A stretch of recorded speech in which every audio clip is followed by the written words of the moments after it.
Hi, I'm Emma Dweck. I'm an acupuncturist, and I've been making some content about self-care during the pandemic. Today's video is a little different. It's actually about community care as a form of self-care.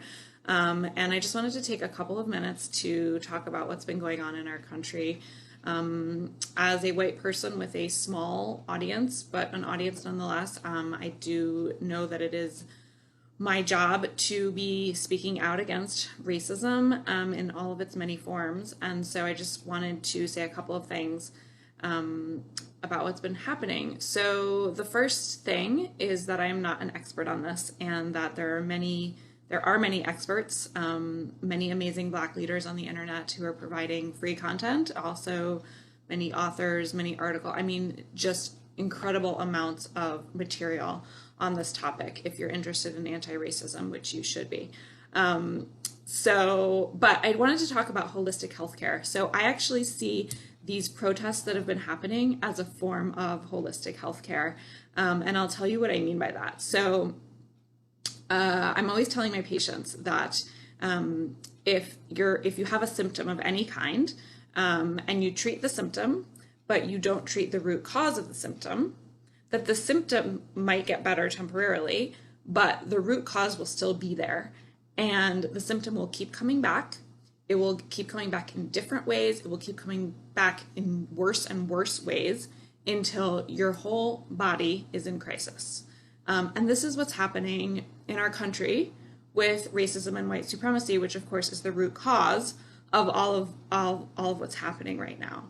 And racism and white supremacy is one of the foundational principles of our country. And unfortunately, we're all having to sort of look at that.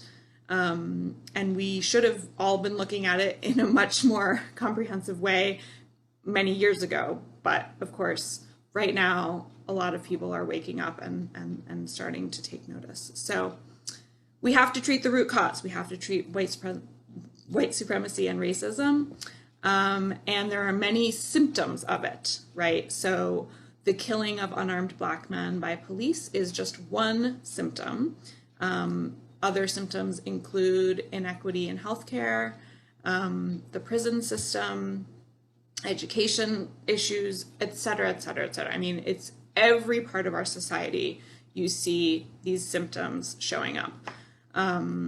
So I think if we can think of it in that way, and know that none of us will be healthy until we really treat the root cause of this disease, maybe it will be helpful.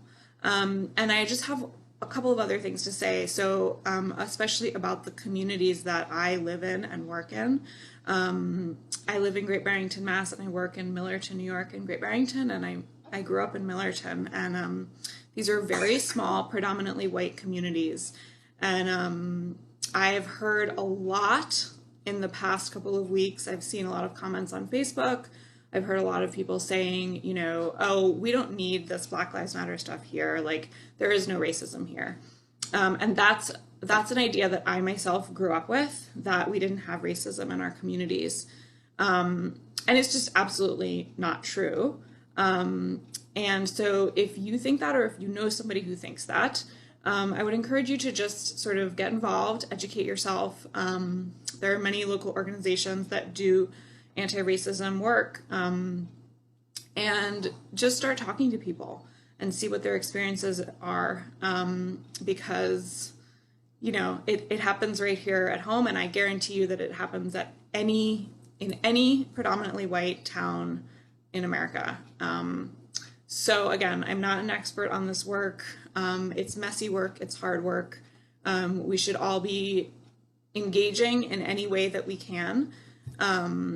And as white people, sort of figuring out what are the sacrifices that we can make in terms of treating this horrible disease of white supremacy. So that's what I have to say for today. Again, there are many, many amazing people that you should be listening to. I will try to provide some links. Locally, Bridge is a great organization to get involved with. They have many opportunities for volunteering, and they have a lot of great educational opportunities as well, in terms of anti-racism work. And there are other organizations, but that's the first one that comes to mind. So That's what I have to say. And I'll be back soon with more content about self-care.